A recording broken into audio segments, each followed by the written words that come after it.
విజయవాడలో బీసీ కుల సంఘాల ప్రతినిధులు భేటీ అయ్యారు. ఈ నెల 26న అన్ని బీసీ కుల సంఘాలతో జేఏసీ ఏర్పాటు చేయాలని నిర్ణయించారు. పార్లమెంట్లో బీసీ సాధన బిల్లు కోసం ఏపీలో జేఏసీ ఏర్పాటు చేయనున్నారు. బీసీ బిల్లులపై ప్రధాని మోదీతో ఏపీ సీఎం చంద్రబాబు చర్చించాలని బీసీ సంఘాల ప్రతినిధులు డిమాండ్ చేశారు.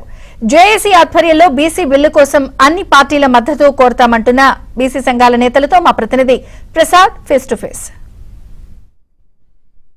చట్టసభల్లో బీసీలకు రిజర్వేషన్ కల్పించాలంటూ దేశవ్యాప్తంగా బీసీలందరూ ఐక్యంగా ఉద్యమానికి శ్రీకారం చుట్టారు. ఇందులో భాగంగా ఆంధ్రప్రదేశ్ రాష్ట్రంలో డాక్టర్ ఎన్ మానేష్ నేతృత్వంలో ఈరోజు బీసీ సంఘాల నేతలతో అత్యవసర సమావేశం నిర్వహించారు. ఆర్ కృష్ణయ్య నేతృత్వంలో త్వరలోనే ఒక జేఏసీ ఏర్పాటు చేయాలని కూడా ఈరోజు సమావేశంలో కీలకమైన నిర్ణయం తీసుకున్నారు. దీనికి సంబంధించి భవిష్యత్తులో ఉద్యమ కార్యాచరణపై కూడా త్వరలోనే ప్రకటిస్తామని కూడా మారేష్ చెప్తా ఉన్నారు. మనతో పాటు భవిష్యత్ కార్యాచరణపై చర్చించేందుకు మారేష్ గారు ఉన్నారు. సార్ చెప్పండి, ఎట్లా ఉండబోతుంది ఈరోజు మీ యొక్క ముఖ్య ఉద్దేశం ఏంటి ఈ మీటింగ్? విజయవాడ వేదికగా ఈ రోజు జరిగినటువంటి బీసీ కుల సంఘాల సమావేశంలో తీసుకున్నటువంటి ఏకవాక్య తీర్మానం పార్లమెంటులో బీసీ బిల్లుకు గౌరవ ముఖ్యమంత్రి చంద్రబాబు నాయుడు గారు మద్దతు తెలపాలని చెప్పేసి మేము ఏకవాక్య తీర్మానంగా చేసుకున్నాము.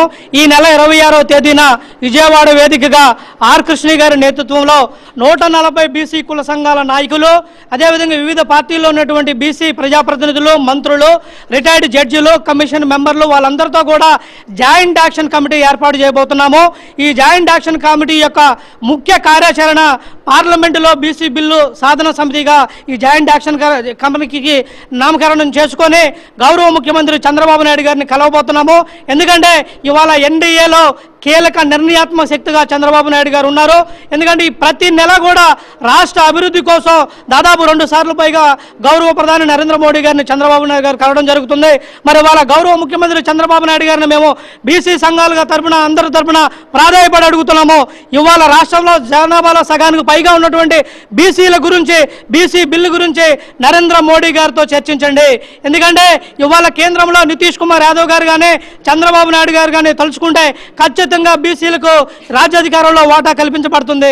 ఎందుకంటే ఈ ప్రజాస్వామ్య దేశంలో, భారతదేశంలో 75 సంవత్సరాలు స్వాతంత్రం దాటుతున్నా కానీ ఇంతవరకు కేవలం ఒక 5-6 కులాలు అసెంబ్లీలో, కేవలం ఒక 20 కులాలు పార్లమెంటు గుమ్మం దొక్కాయి తప్ప మిగతా అనేక కులాలు చట్టసభల్లో రిజర్వేషన్ లేకపోవడం వల్ల వెనకబడిపోయి ఉన్నాయి.